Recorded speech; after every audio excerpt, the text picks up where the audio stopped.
Good afternoon and good evening, everyone. Welcome to this session on data-driven pathways to Wastewater Zero. My name is Tom Williams, and I am Director for Nature Action and Water at WBCSD, the World Business Council for Sustainable Development. Hopefully that video has given you a bit of a framing for our session today, which will look at industrial action on wastewater. And I'm really pleased to be bringing you this session alongside our co-conveners, UN Habitat and CDP. This is the second running of this session during World Water Week. You can view the recording of the session from Monday on the Pathable platform.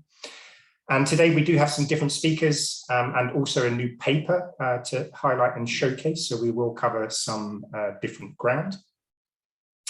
Some quick housekeeping. We will be recording this session.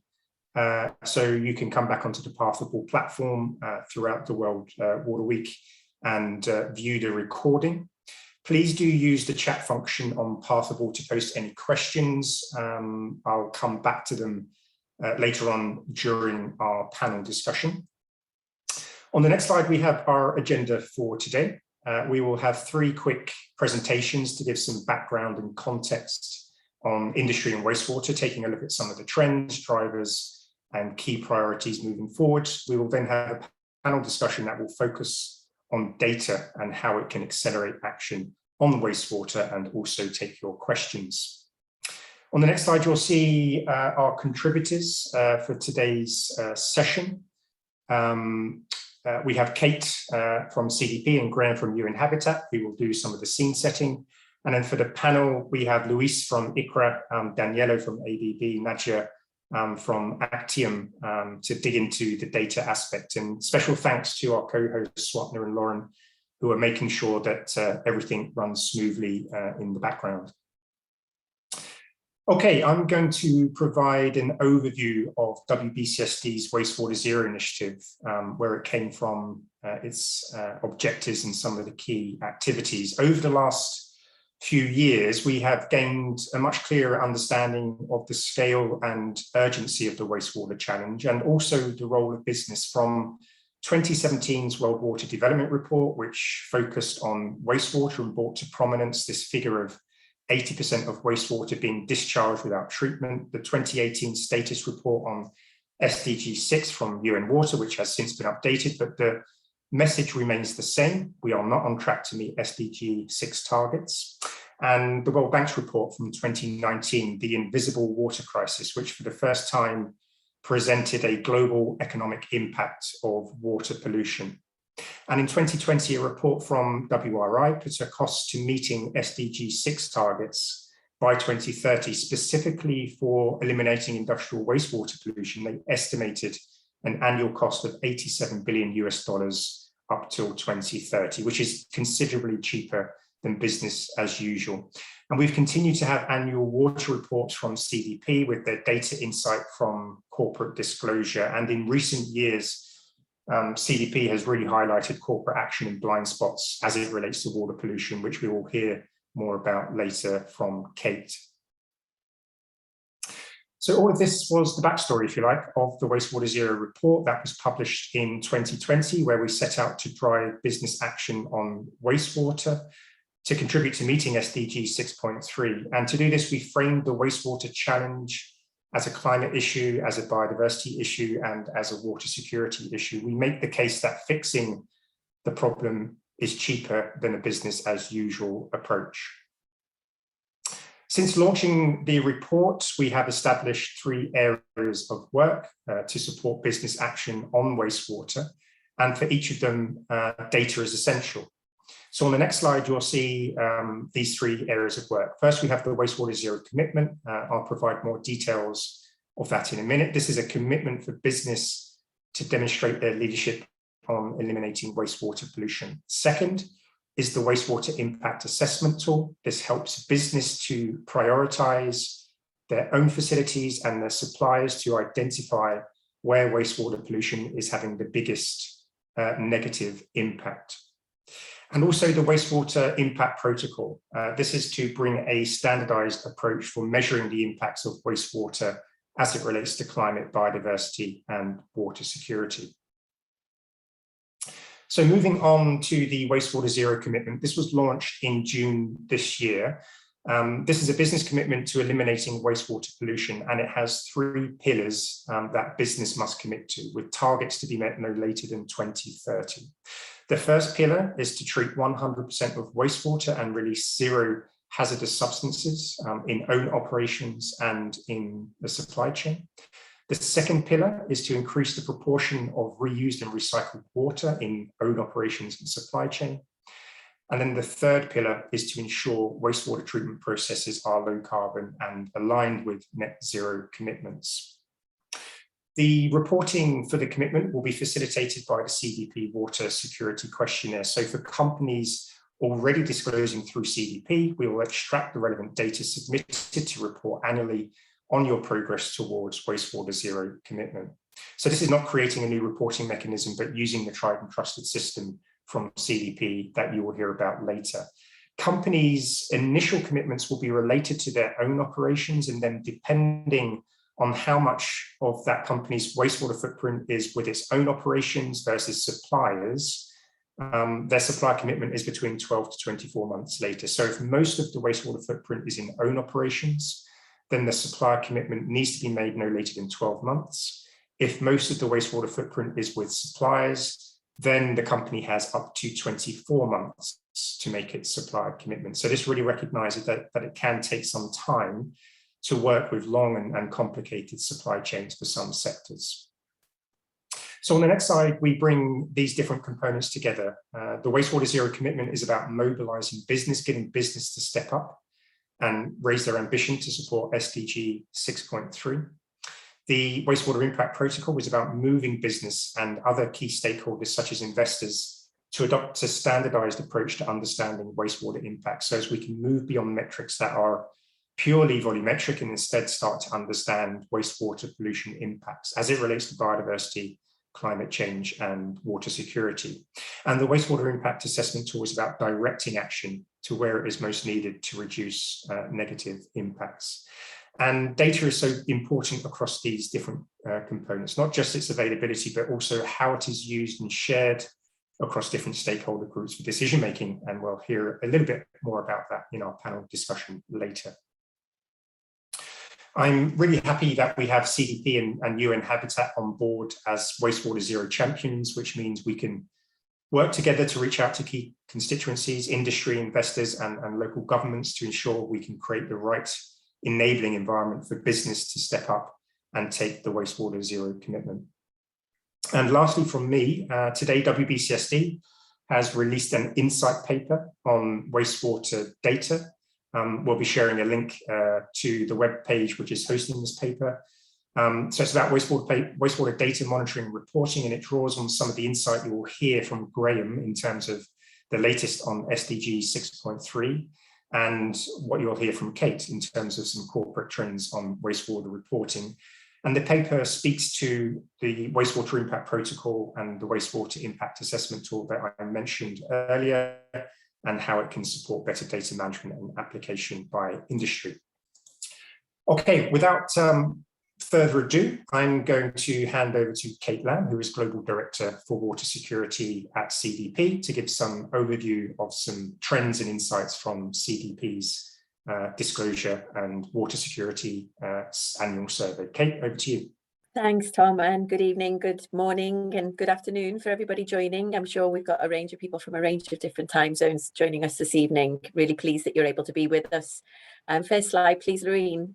So I'm going to be talking to you a little bit about the history of CDP's programme, but fundamentally diving into the what we know, what the companies themselves are telling us about the actions that they're taking on wastewater at the moment. But I wanted to start with the genesis of the programme, which really operates on behalf of a large and growing number of financial institutions. And it's their interest, their backing, in a sense, that we have in order to then issue a questionnaire every year to a large and growing number of companies, asking them questions about their water-related risks, opportunities, and the actions that they're taking to mitigate those. When the programme began in 2010, we operated on behalf of around 156 financial institutions with around $19 trillion worth of assets. Not bad, but certainly not the whole market. Today, I'm very pleased to be able to tell you that we're now operating on it's 590 institutional investors, although I think that's just pipped 600 today, with around $110 trillion worth of assets. These investors have the power to change the world, really. And it's the decisions that they take about where to allocate their capital, whether to send it towards companies that are doing well, or to continue to send it towards those companies that are doing less well, that has the potential to trigger huge transformation in the market. And so it's on their behalf that we collect this information and put it out into the market.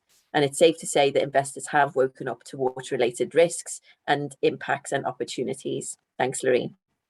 Next slide. So in 2020, we are continuing to fill the data gap.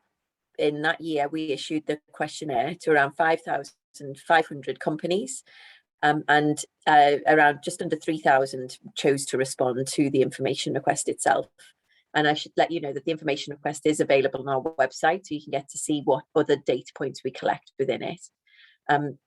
In order for these investors to be able to do their job properly, in order for them to be able to make that allocation of capital to direct their money in the way in which we want it to, they need this corporate information in order to make more informed decisions. But when the program began way back in 2010, there was a significant data gap. The companies were not disclosing any meaningful standardized water data whatsoever. And that is now, I'm happy to say, changed, as you can see with these numbers. Next slide, please. And when it comes to wastewater in particular, and how companies are managing the threats and opportunities posed by wastewater management or poor mismanagement, as may be the case with some organizations, they have an interest in this issue that spans across the entire scope of the business. So not only do they want to understand the more traditional indicators about, is the company reusing and recycling its wastewater? Is it treating its wastewater? And does it have targets and goals? They're also recognizing that in order to trigger a true transformation in the way in which a company deals with its wastewater and eliminates pollution from across its value chain, we need boards to be incentivized to do that. And so other indicators that they look for is whether the CEO has his or her remuneration tied to the achievement of wastewater targets and goals. They're also looking at opportunities of where the business might be going into the future. Many recognize that the goods and services that some companies put on the market are themselves a source of pollution, and that this must change if the company is ultimately to play their role in achieving the water security future that we want, but also must change in light of impending regulation. And so we also gather information about the types of R&D that companies might be doing in order to replace those hazardous chemicals with much less or much more benign chemicals. So there's a whole range of different data points in there. Next slide, please. So we analysed our data in 2020 to understand what companies were doing, what was the state of play with regards to corporate action on pollution. And our analysis indicates that a small group of respondents, of the 3,000 that responded, 232 of those are beginning to understand the implications of water pollution for their business, particularly those in the mineral extraction, power generation, fossil fuels, and material sectors.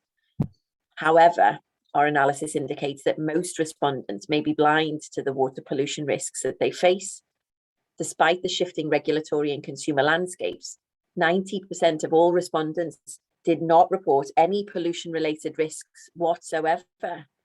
The situation may be driven by the false impression of companies that this issue is immaterial, i.e., it's not financially impactful for their company. And I think this ultimately stems from the fact that traditionally, the financial impact of regulations and fines and penalties are merely noise on a profit and loss sheet when you think about the fact that these are multi-billion-dollar organizations. However, that isn't the case. And as we know, the materiality of water pollution, in particular from a risk perspective, is really quite severe. We're seeing this play out in the form of factories being closed down in China, for example, and therefore major supply chain disruption. So this is a material issue for companies and the institutional investors that that invest in them. Next slide, please. We have seen a range of responses from companies despite this low level of risk perception. but most of the reactions that we've seen can be categorized as business as usual pollution management. Important, yes. Transformational, not quite. Most respondents are focused on managing the risks and impacts associated with their potential to release pollutants into the freshwater environment, particularly with regards to monitoring wastewater discharges. As you can see here, our analysis shows that 57% of respondents are monitoring the wastewater that they discharge in some form across the majority of their facilities. However, less than half of those respondents are monitoring the actual quality of that discharge water, either by temperature or effluent parameter. Companies in the mineral extraction and power generation sectors here tend to dominate and are doing pretty well, but leaving the rest of their peers in other sectors far behind. Next slide, please. We took our analysis a few steps further, including a look to see whether companies, despite the lack of awareness, or at least the perceived awareness of the issues, whether companies may still be aiming for ambitious outcomes. Here, we see the proportion of companies setting pollution reduction targets, and I'm afraid the picture is no better. Target setting plays a vital role in pollution management. Available evidence shows us that targets are important elements in the successful execution of corporate strategies.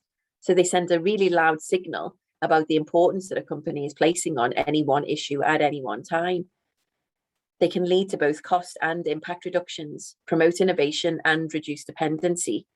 Yet, when it comes to target setting to avoid pollution, just 12% of all the 3,000 respondents have set a pollution reduction goal or target, and fewer than 5% of those companies have made any sort of progress against those targets. Next slide, please. We're only able to tell this story to you today, of course, and draw attention to these issues because of the data being disclosed by those 3,000 companies, and we thank them for their efforts and beg them to continue to keep it up. In addition to publishing the report that we put out, which has now been downloaded more than 6,000 times, we've shared the insights with countless financial analysts, 450 companies, and the global client base for both Goldman Sachs and Credit Suisse, some of the largest financial institutions on the planet. And you can see here that the data collected is distributed far and wide, whether that's academic institutions and civil society, such as the WBCSD in this partnership agreement that we've got going on here, all the way through to credit rating agencies and financial regulators. Putting this data to work is going to be critical to succeeding in changing the way in which corporations behave and normalizing better pollution-related management. Next slide, please. If we're going to achieve a water secure world, we really need to rethink our approach to wastewater. And at CDP, we're encouraging companies to do this on a regular basis. We're encouraging them to consider wastewater not as a waste, but as a source of energy, heat, water, nutrients, and really valuable materials. Several cities are already taking action to extract these valuable assets from their wastewater, and technologies exist for corporations to do the same thing. We're also encouraging companies to re-establish their relationship with water. For example, Unilever has developed new chemicals or new more benign chemicals, for many of their personal care products, chemicals that will offer a much greater and more positive environmental outcome. Some of these solutions can be termed disruptive innovations, approaches that challenge or disrupt the usual way of seeing things and of doing business. If these are accepted and effectively scaled, they will enable us to achieve the water secure future that we need. This type of innovation sits at the heart of what business is best at. We need to think about water security in the context of the transition to a net zero carbon emissions. And that's why we're really excited to be joining WBCSD and UN Habitat in this endeavour. Final slide, please. So it's time that we ratchet our ambition. I encourage all businesses listening today to take the Wastewater Zero commitment and begin playing your role as part of the solution to the global water crisis. Thanks, Tom. Back to you. Great. Thank you so much, Kate. Such a wealth of information and knowledge can be extracted from the data CDP collects. And it's really interesting to see the range of stakeholders that are using that data. And it's clearly becoming such a critical part of our collective understanding of corporate trends and blind spots. And it's great to see the focus on water quality and pollution. As many of you will be aware, SDG 6.3 addresses water quality in wastewater, and UN Habitat is one of the key custodians for SDG 6.3. So I'm really happy to have Graham Alabaster from UN Habitat with us today, and he has some hot off the press data to share with us, which gives some further insights on global wastewater trends. So Graham, over to you. Thank you very much, Tom, and hello to all of you. Delighted to be joining this session with WBHC and CDP. Basically, as Tom said, UN Habitat's one of the co-custodians with WHO and UNSD of this particular part of the SDG 6, which of course is for the broader thing for water. What's so exciting about the SDG 6 is it's the first time that wastewater is actually featured in a global monitoring. Of course, we all know that for many years JMP has reported on access to water sanitation, but going that extra mile and including wastewater in the SDG is a great opportunity for us. So Habitat and the other co-custodians' role has been to devise the monitoring mechanism, global monitoring mechanism, and support governments to report on this data.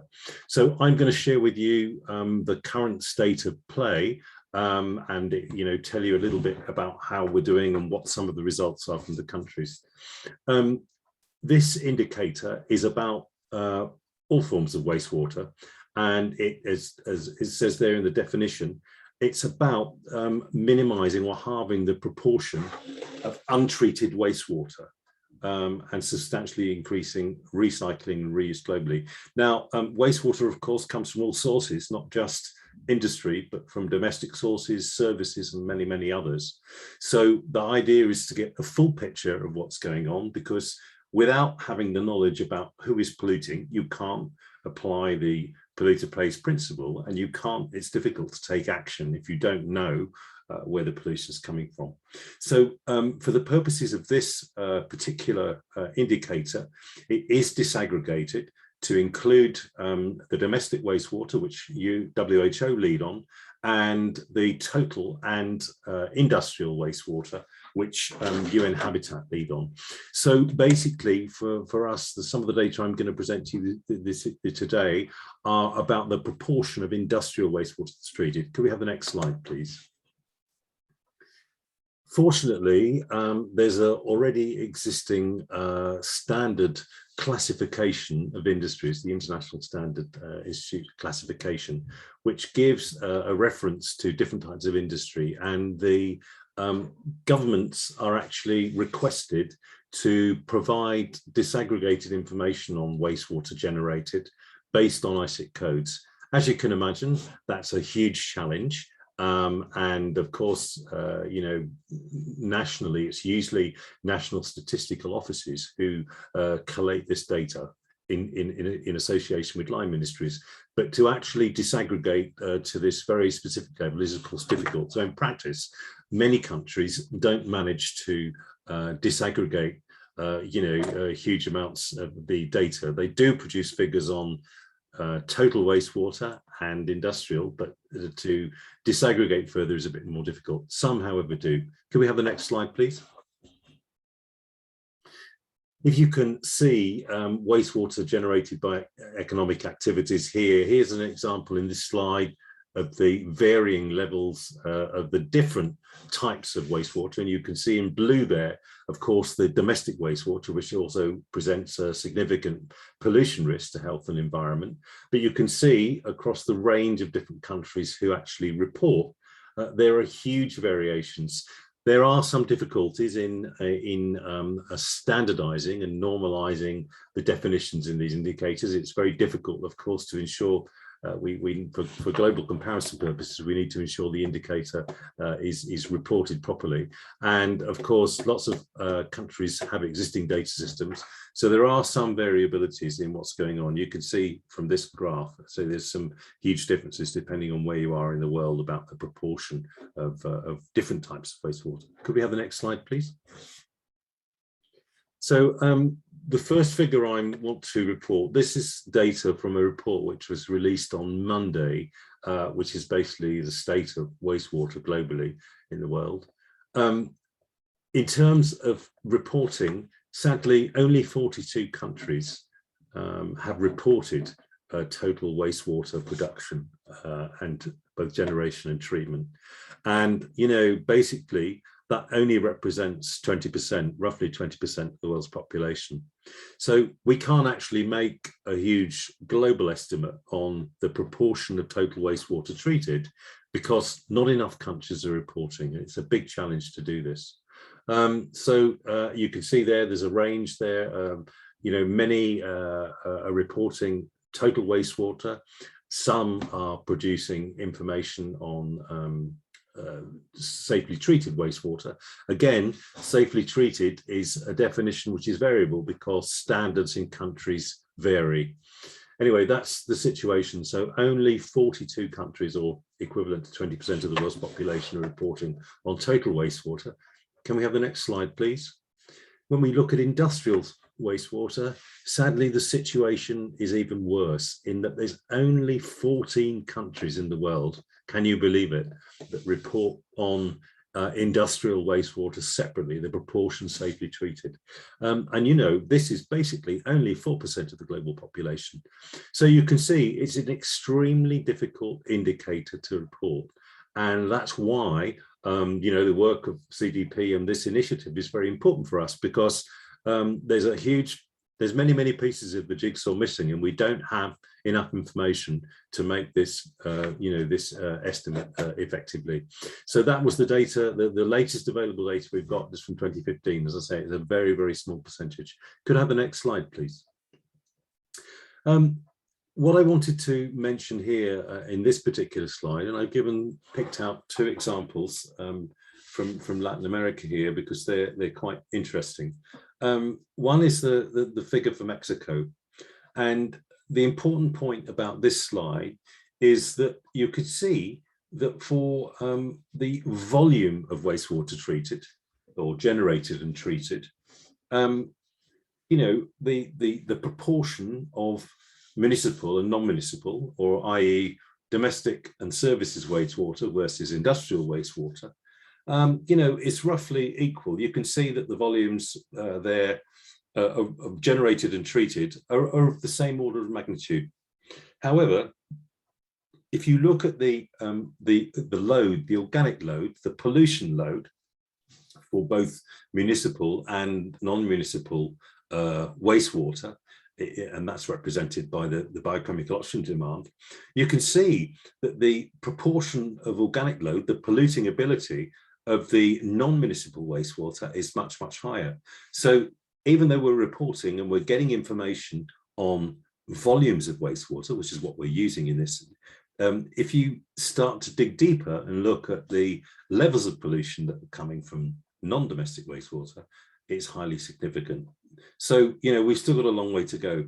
The other important sort of statistic there from this example from Costa Rica is that you could see there that the non-domestic, the wastewater, domestic wastewater and sanitation is represented by the brown pie in the pie chart there. But you can see that in Costa Rica, a much greater proportion comes from agricultural point sources and food production of food.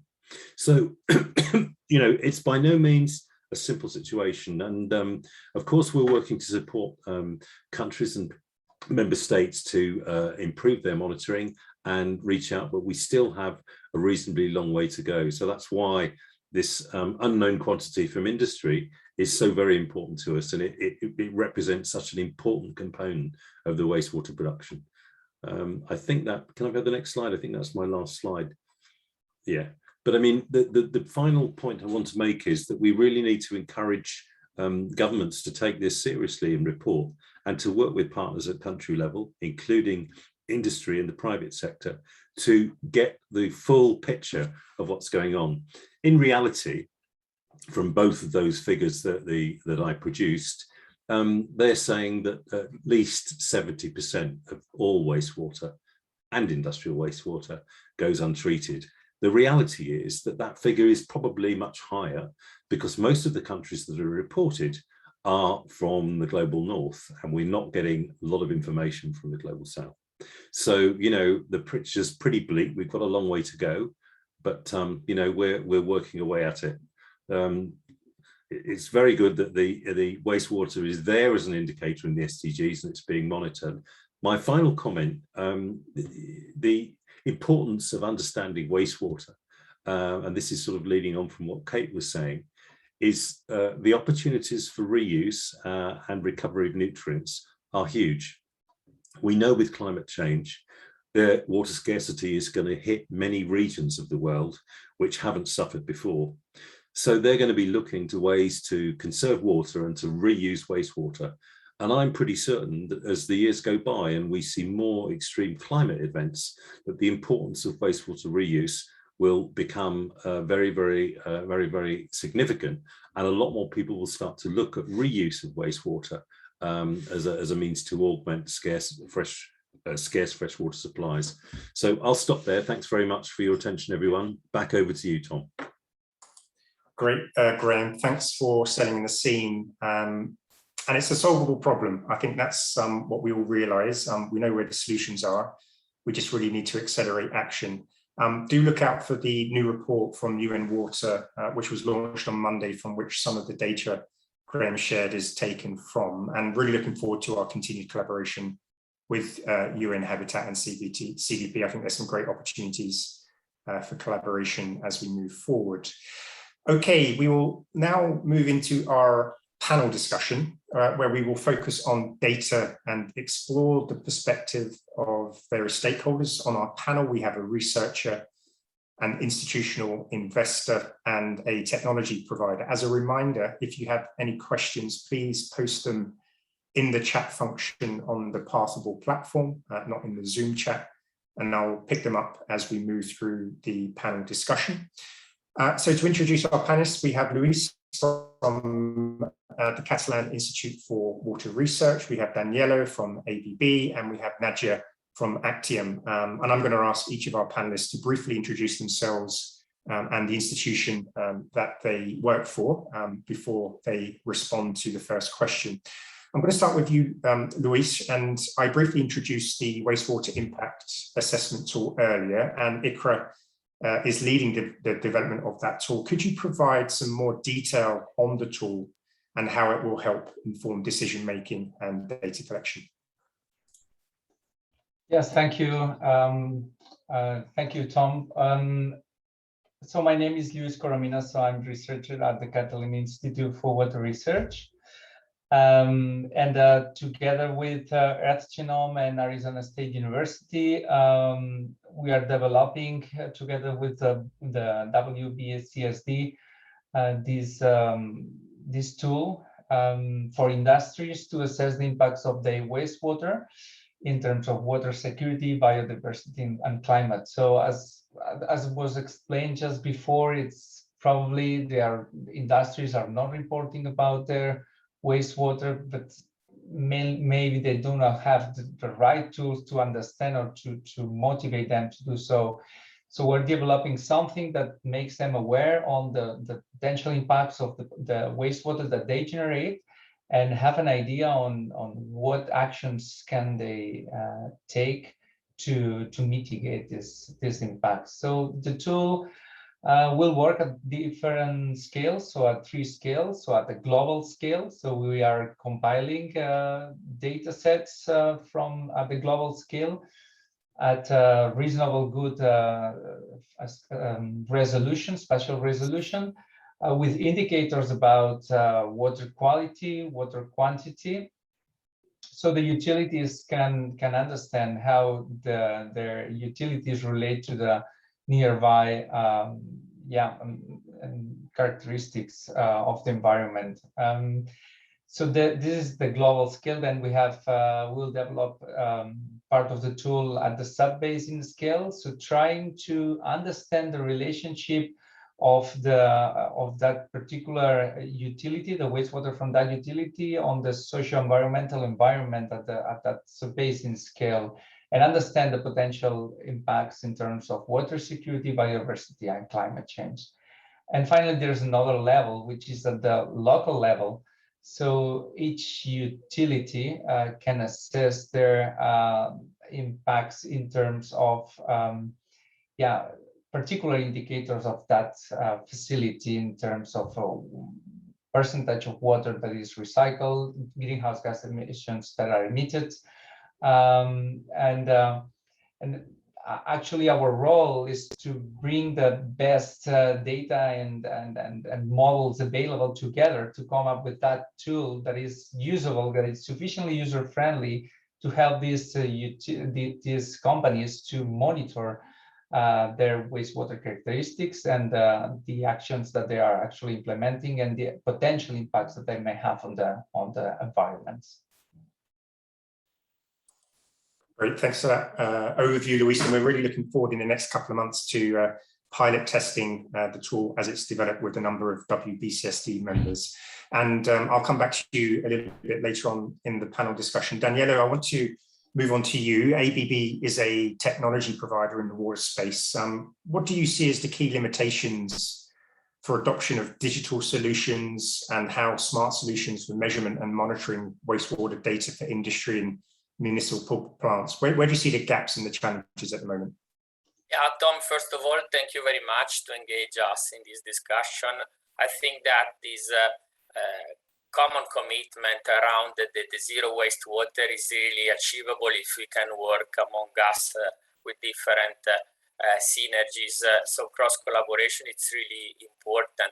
I'm following the power generation and water business in ABB, and as we have seen also before, there is a strong link in terms of potential improvement, in the power generation, in the energy side, but also in the water side, and the combination. So to have under the same umbrella the both segments in ABB, it's really important for us. It's clear that wastewater is becoming more and more crucial in the overall water cycle, looking it from the sustainability point of view, but also from the circular economy point of view.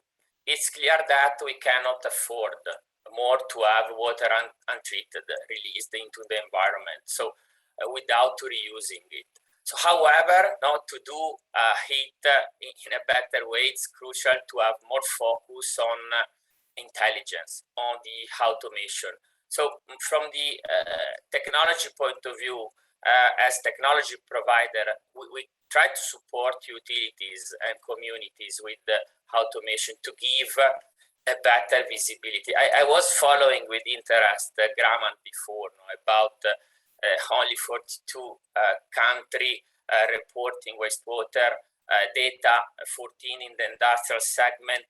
We as ABB, we are present in more than 100 countries. So I think that I always say that in any country, there is opportunity to improve from the energy point of view, from the waste point of view, from the water point of view.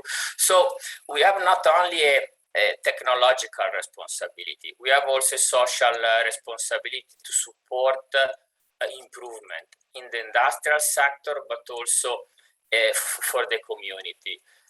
As you can imagine, being on top with automation system to this strategic infrastructure team, it means also to have a responsibility around safety, around security, also from the cybersecurity point of view. So let me say that the main challenge in my view is not around the technology, because the technology is available, but we have really to work together between operators, technology provider, authorities, also to have a better situation around the complete ecosystem of the water. Today, wastewater plants are reaching really an unprecedented level of integration, complexity. So our role is try to simplify also the operation in order to improve the monitoring, the reporting, and the focus also on the overall energy consumption, so from the optimization point of view. And I'm not talking only about large infrastructure, so large plants, but also I'm referring my attention to thousands of small facilities that are now taking also new actions, not to improve, to understand better the performance, to improve from the efficiency point of view, to improve the fleet management. So it's really clear. Also at this level, we have to offer technology from the level of the field, the instrument, till the enterprise level, in order to simplify the life of the operators and of the utilities. So the possibility to offer digital platform, it's here, it's available, and it's really up to us to try to support better utilities. From the technology point of view, we are investing a lot around vertical solutions for wastewater plants, allowing for increased data collection and control, in also looking at the balance between the price versus the performance, but also the digital layer. So digital twin, to understand what is happening in a process before to have the real situation. So let me say, I always see 4 elements on which we have to push to complete better and to improve. So investment in technology. Every year we invest roughly between 5 and 10% of the revenues in research and development. Investment in infrastructure. For infrastructure, I mean, for example, collaborative operation center, to stay close to the infrastructure without to be on site. So it means remote applications, in particular during this pandemic situation. We have to improve around process and methodologies. And then for sure, an important point to develop more and more is the combination between the digital knowledge and the process knowledge. We have to speak really the same language of the customer, of the operator, so the water language, but it's important to grow more and more on the software side. Great, thank you, Daniela. And you raise a really interesting opportunity there when you look at a company like ABB and others, your footprint in terms of the number of countries that you're active in, over 100, I'm sure, and you matched that up to the data that Graham shared with us, and there's an opportunity, I think, for business engagement to really help plug some of those gaps in key countries. I think that's an opportunity would be worthwhile exploring. Nadia, coming to you, we've heard about the urgency of industry to act on wastewater, and as an investor, what do you see as the key levers to raise ambition of industry for SDG 6.3? What is the change that investors can create in the space of data as it relates to improving industrial wastewater management? And perhaps before you answer that, you can give a bit of an overview of Actium, who you are and what you do. Yeah, sure. Thank you. So I'm Nadia Franse. I work at Actium. Actium is a Dutch asset manager. We are committed to invest responsibly, and that's why we have defined several what we call drivers that we focus on. So a couple of these drivers are, for example, climate change, biodiversity, also some social themes, but also water is one of the drivers.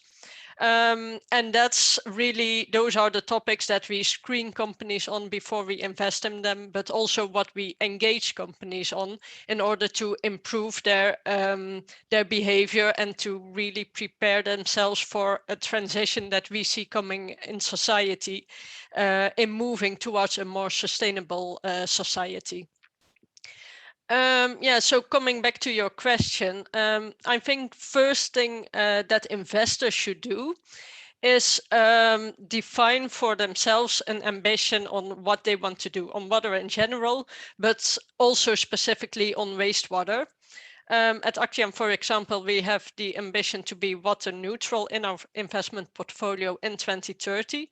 And we are currently looking into the opportunities to extend this ambition also with an ambition on water pollution, to have zero water pollution in our investment portfolio. And I think for an investor, having such an ambition, even though it might be difficult to measure still, but such an ambition can help you focus and can help also internally to create commitment and to really focus your engagement and your interactions with companies in a more structural way on this topic. And then indeed translating this to companies, I think engagement is one of the most powerful tools that investors have at their disposal.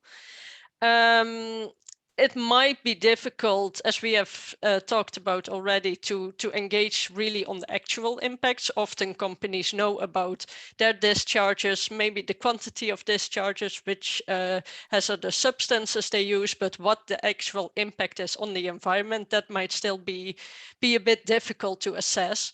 But as an investor, you can still engage with companies on this, and maybe initially this engagement should then be more process oriented. For example, question companies whether they have conducted a risk assessment, whether they have mapped which substances they use and discharge at which facilities, and translated this into a priority setting per facility, whether they monitor the quality of discharges, whether they are looking into the replacement of some hazardous substances used, whether they set targets, etc. I think this is also something that the Wastewater Zero commitment already leads up to, and is something that investors can ask from the companies in their portfolio. And then besides that, you should also act upon controversies or issues that you see at your portfolio companies. For example, this week it was in the news that 3M is discharging hazardous substances into a river in Belgium, and that's actually a perfect example for investors to be questioning the company about this. How can this happen, and how does this fit within their policies? Do they have the right policies in place to prevent this, and how are they going to prevent a similar issue in the future? So I think such investment could help create awareness with companies and reducing at least the most hazardous elements of water discharge. And then next to that, maybe you could also try to create awareness with companies to see what are the potential uses of wastewater. I think Kate already mentioned it. There is much value in wastewater when used correctly. So that can also be something to create awareness on with companies. Fantastic. Thank you so much, Nadia, for that insight. And we'll come back to you in a second.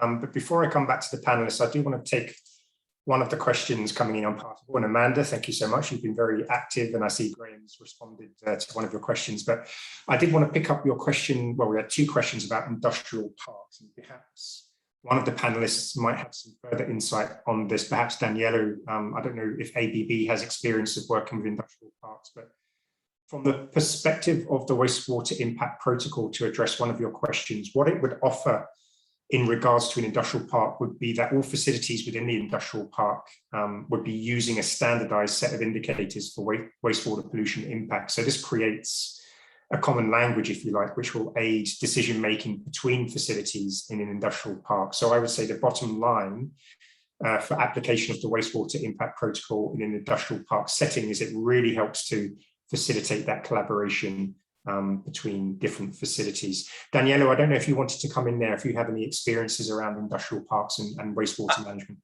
Yeah, as power generation and water, we are part of the energy industry division together with colleagues that are following oil and gas and chemical refinery. And so the decision to stay all together under energy industry as organization is because we see really an important number of synergies in the different sectors. So standardization can be really, really important. We launched recently a new concept now to standardize also the applications. We call it ABB Adaptive, in order to standardize all the flow, from the bidding phase, passing through engineering and commissioning, in order really to simplify the level of the operation. That means to work, utilities at the end, any customer, industrial customer, are under pressure from the tax point of view, from the financial point of view.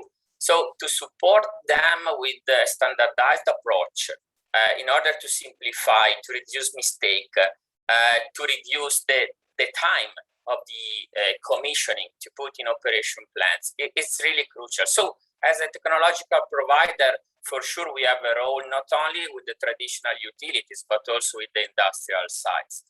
And let me say, we see more and more that is important, the integration Because, for example, we have not only to consider the water space, because together with the water segment, we have to manage the energy, we have to manage the waste, we have to manage the mobility inside. So with digital platform, the possibility to aggregate different data, it means to work around key performance indicators that we can monitor, and we can try to stimulate improvement from the quality of life point of view, from this, let me say, from all the important parameters to control, to improve in line with the sustainability. So for sure, standardization is really an important aspect.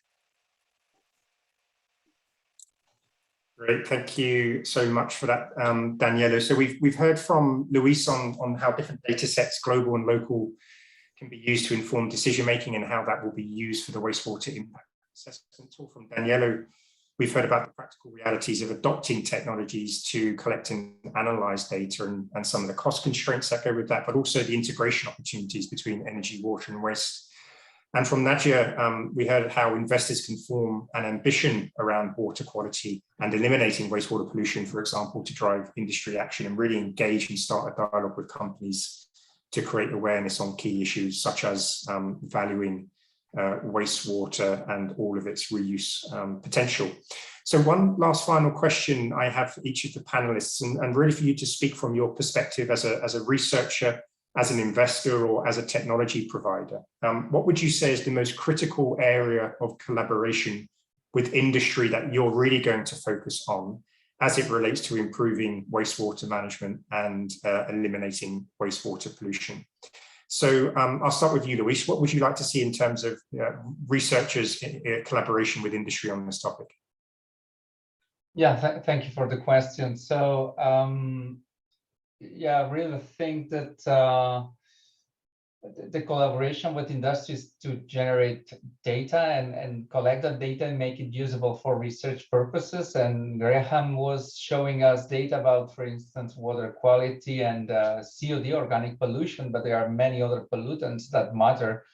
Micro contaminants, heavy metals. I mean, there are many other contaminants that end up in the environment and might have very negative effects on the ecosystems.